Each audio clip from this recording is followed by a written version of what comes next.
За тэгэхээр ихний уулзж байгаа бичлэг бол anime news байна. Тэгээд нэг юм бэлдэж амжаагүй байсан чинь тэгээ саяхан Kaguya-sama одоо ер нь төгсгөлтийг хандж байгааг та нар мэдж байгаа. За тэгээд нэлээд драма болоод байна ер нь бол.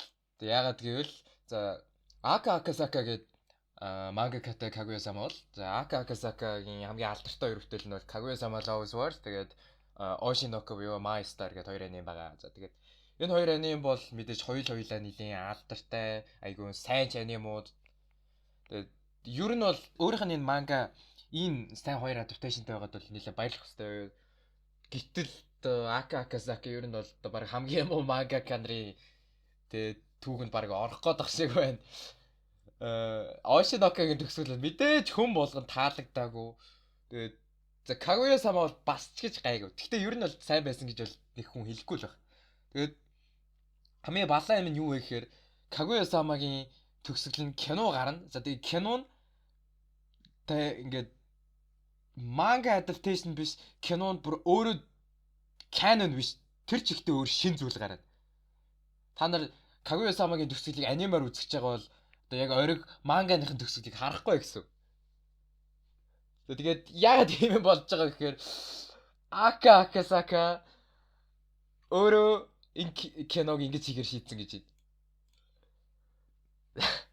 Тэгээ ер нь бол Kaguya-sama ингээл ер нь дуусчих шиг байна да тий. Одоо манганаас өөрөөр дуусах бол мэдээ сайн зүйл бол ерөөсөө биш те. Одоо тэр оригинал материалаа дагаж явах ястай тэгжиж аниме илүү тийм хүмүүс таалагдах тал руугаа ордог. Тэгсэн одоо тэгэл Aka Akasaka ийм шийдвэр гаргаж чинь одоо тэгээд яадаг юм болоо доо чаавас. Ямар ч тач хүмүүс таалагдахгүй гэдэгт би 500% итгэлтэй.